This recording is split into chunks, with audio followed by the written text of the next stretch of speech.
Vamos lá, vamos tratar de um tema muito importante que é processo civil. É muito gostoso estudar processo civil porque são temas recorrentes em concurso público, exame de ordem. E para advogar na prática, se você não gosta ou não entende processo civil, você vai sofrer. Porque não adianta ter conhecimento do direito material, mas não sabe aplicar isso com as ferramentas. Quando eu falo de processo civil, o que é processo civil? É a ferramenta que eu vou usar para ter acesso ao Poder Judiciário. Como que funciona o Poder Judiciário? O manual de receitas do Poder Judiciário é o processo civil. O que eu faço na audiência, como faço, como eu atuo, como eu peticiono, o que eu escrevo, é processo civil, quais procedimentos eu uso. Então, processo civil é muito importante. Vamos começar com a teoria geral de processo civil para que a gente possa aprofundar nossos estudos e, de fato, gabaritar qualquer situação, qualquer prova, seja o que for que cair, nós vamos acertar. Presta atenção aqui, porque processo civil é uma matéria que tem que gabaritar na OAB. Tem que gabaritar na OAB. Ela é residual para outros ramos também, tá bom? Vamos começar então. O que é processo civil, professor Júlio? Conjunto de regras para usar o fórum. Conjunto de regras para usar o fórum. Quando eu falo de processo civil, é o conjunto de regras para utilizar o fórum.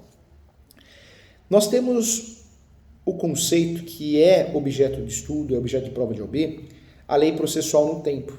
Em relação à eficácia da lei no tempo, diz que a lei processual nova aplica-se desde logo aos processos pendentes a partir do momento de sua entrada em vigor, observado o prazo de eventual vacatio legis, tá? Então, vacatio legis é aquele período que a lei fica no forno para começar a ser utilizada, ter a sua vigência. Então, vacatio legis. Então, de fato, o momento da sua entrada em vigor, respeitando o eventual prazo de vacatio legis, respeitando também a efetividade dos atos já praticados, bem como o direito adquirido e o ato jurídico perfeito.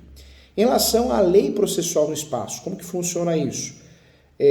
Quando a eficácia da lei processual no espaço, a eficácia da lei processual no espaço, vige o princípio da territorialidade, limitando sim o juiz a aplicar a lei em todo o território nacional. Então também é um tema importante, excepcionalmente podem as normas processuais nacionais ser aplicadas em outro país em casos de efetiva conexão internacional, algum tratado, né, desde que o território estrangeiro assim o permita. Da mesma forma, existe a possibilidade do direito nacional recepcionar atos praticados fora dos limites do território nacional sobre a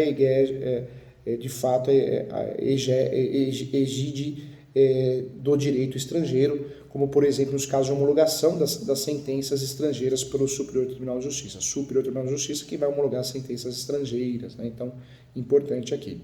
Em relação aos princípios norteadores do processo civil, vamos começar a estudar um por um para que a gente possa aplicar muito bem na prova. Princípios são garantias, né? Garantias constitucionais do processo civil. Pode-se dizer que os princípios são verdadeiros dogmas, né? Quando eu falo de princípio, é a base do direito processual civil, como todo ramo tem os seus princípios, o direito processual civil também tem. Então, podemos dizer, sim, que os princípios são verdadeiros ou verdadeiras garantias fundamentais dos litigantes e encontros listados na própria Constituição Federal, possuindo a finalidade de nortear, sim, a atividade do aplicador do direito, assim, as garantias constitucionais do processo civil. Então, vamos lá. Primeiro princípio que eu quero tratar com você é o princípio do amplo acesso ao judiciário. Esse princípio é importante, também conhecido como princípio da inafastabilidade do controle jurisdicional. Abarca o direito fundamental de todo indivíduo que a lei não excluirá do Poder Judiciário. É um direito meu. Qualquer lesão que eu sofra, ameaça, eu posso procurar o Poder Judiciário. E, infelizmente, no Brasil, existe a jurisdição defensiva. Alguns juízes, maldosamente, se livram dos processos para bater metas do CNJ, né? Só que nós temos um princípio que é o princípio ao acesso ao judiciário. Nós temos que ter um julgado com qualidade efetiva. Nem sempre acontece na prática, mas é importante para a prova da OAB. O acesso tem que ser de imediato, o acesso é um direito nosso. Outro princípio importante também é o princípio da legalidade. Somente por lei podem ser criados direitos e obrigações, por consequência, ninguém pode ser obrigado a fazer ou deixar de fazer alguma coisa senão em virtude de lei. Então, o princípio da legalidade, tem que ter lei. Outro princípio que interessa muito a teoria geral do processo civil é o princípio do devido processo legal. Somente o Poder Judiciário, depois de instauração prévia de um processo, poderá privar alguém da sua liberdade ou retirar bens, assim para que ocorra a justa e perfeita solução da lide, a fim de ser possível a correta prestação jurisdicional ou a tutela judiciária. Né? Então é importante, é necessária a adequação, sim, do caso concreto às normas processuais traçadas pela lei. Então, o princípio para um processo não é do jeito que eu quero, do jeito que o juiz quer. O processo tem que ser feito dentro dos procedimentos das suas fases. Também, lindo na teoria, na prática, tem juiz que faz o que quer, tem juiz que marca uma audiência sem necessidade ou não marca audiência precisando da audiência, infelizmente. Mas é algo que talvez a gente tenha uma melhoria daqui a uns 200 anos, né? Vamos lá. Em relação ao princípio do duplo grau de jurisdição, também um princípio importante, objeto de prova, objeto de concurso. A prova do OAB gosta muito desse princípio. Toda decisão que encontra no mundo jurídico, nós temos direito a pedir o seu reexame, né? Toda decisão encontra-se sujeita a reexame pela instância superior através do recurso próprio, claro, nós temos vários nomes de recursos diferentes, da parte prejudicada e de eventual terceiro interessado na tentativa de modificá-lo. Então, o princípio do duplo grau de jurisdição, o direito que eu tenho de recorrer, procurar uma reforma da decisão, um reexame da decisão, excepcionalmente pode ser aplicado de ofício pelo magistrado, como, por exemplo, nas hipóteses de julgamentos proferidos contra a União, Estado e Município, tá bom? Então, é importante falar sobre essa exceção. Outro princípio que eu queria falar com você é o princípio do juiz natural. Esse princípio ele consiste na garantia constitucional de se exigir, de fato, que todos os atos do processo e as decisões deles, né, emanerem, sejam sujeitas, sejam, né, de fato, conduzidos por autoridade investida de jurisdição e competente para aquele julgado. O princípio do juiz natural acabou com aquilo que existia, juiz nomeado, juiz classista, existe ainda na justiça eleitoral, existe alguns resquícios, né? Mas no Poder Judiciário tem que ser um juiz competente, juíza para julgar a sua ação. Então, é o princípio do juiz natural, tem que ser aprovado em concurso público, né? Tem que ser revestido do cargo, sim, isso é importante. É vedada a criação de juízos ou tribunais de exceção. Vou criar um tribunal, não pode. Tem aí o tribunal arbitral, mas o tribunal arbitral tem lei, né? Tem lei, é uma câmara arbitral para fazer acordo. Tem o nome tribunal arbitral, mas não tem nada de tribunal, não tem nada do Poder Judiciário. Então, na verdade, é um instrumento que nós temos para conciliar, para ter sentenças arbitrais, mas não só tem tribunal no nome, não faz parte do Poder Judiciário, tá? Então é importante. Outro princípio que eu queria falar com você é o princípio do contraditório. Consiste na permissão outorgada às partes de fazer ao juiz tudo aquilo que possa influenciar em seu convencimento em relação às razões expostas e em razão às suas arrazoadas, né? Seus arrazoados, ou seja, é um direito que eu tenho de me defender e procurar, de fato, trazer as contradições dos fatos, as situações. Por isso eu posso pedir uma audiência de conciliação, posso pedir uma audiência de instrução e julgamento. A conciliação tem foco só no acordo, né? É até algo novo, mas a audiência, quando nós falamos audiência de fato, a audiência de instrução e julgamento é para colher provas orais, então é importante também. Outro princípio que eu queria falar com você é o princípio da ampla defesa, é a possibilidade que as partes têm de fazer o uso de todos os meios e recursos legais para a defesa dos seus interesses em juízo, valendo-se de todo e qualquer meio de prova que não seja proibida por lei. Mais um princípio que não dá para deixar de falar, para que a gente possa dominar processo civil, é o princípio da autonomia processual. A lei deve dispensar a todos um tratamento igualitário, recebendo as partes as mesmas oportunidades de fazer valer no processo as suas razões. Então, processo não posso beneficiar, ele é melhor que o outro. Não, tudo é igual no processo e assim tem que ser tratado, de forma neutra. Então, é importante. O princípio da fundamentação das decisões, as decisões obrigatoriamente devem ser fundamentadas, devendo o magistrado expressar, quando do julgamento, a motivação e as razões do seu convencimento de forma clara, isenta de dúvidas e incertezas. Tanto é que quando a sentença é mal feita, nós fazemos embargo de declaração, para que o juiz possa, a juíza se retratar ou resolver aquele problema que tem na sentença, porque ela foi obscura, contraditória, omissa. O embargo de declaração serve para isso, né? A única exceção que nós temos a esse princípio refere-se aos julgamentos de competência do tribunal do júri. Então, é uma exceção que nós temos, tá? No qual o acusado é julgado por seus pares que apenas responde a quesitos formulados previamente de maneira positiva ou negativa. Outro princípio importante é o princípio da publicidade.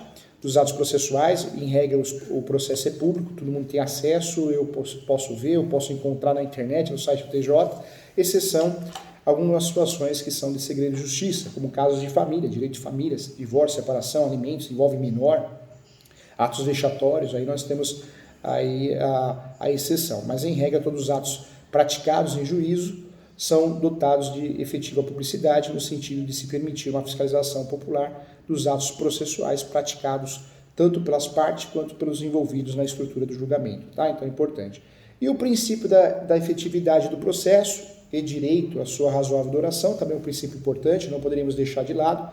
Trata-se da garantia constitucional da efetividade do processo, determinando a todos os litigantes, tanto no âmbito judicial quanto no âmbito administrativo, o direito a uma razoável duração do processo. Nós sabemos que na prática não é bem assim, mas existe aí também, tá bom? É importante.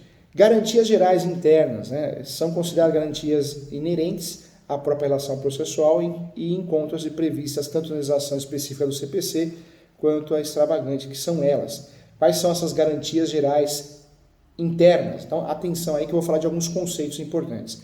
Ação. A ação judicial, a ação é a provocação ao Poder Judiciário, deve ser feita pelas partes interessadas na solução do conflito.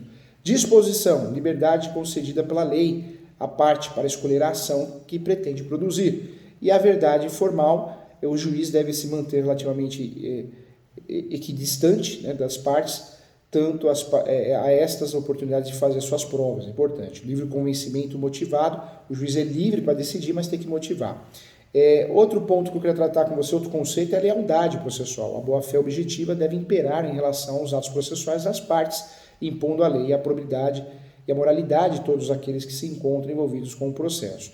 Outro princípio também é a oralidade, em linhas gerais, pode ser compreendida como, de forma preponderância, né, da palavra falada sobre a escrita. Prevalece a falada sobre a escrita. Na prática, não é tão assim.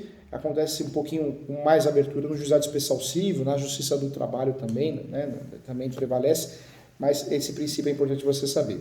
Economia processual, também um conceito que nós precisamos entender.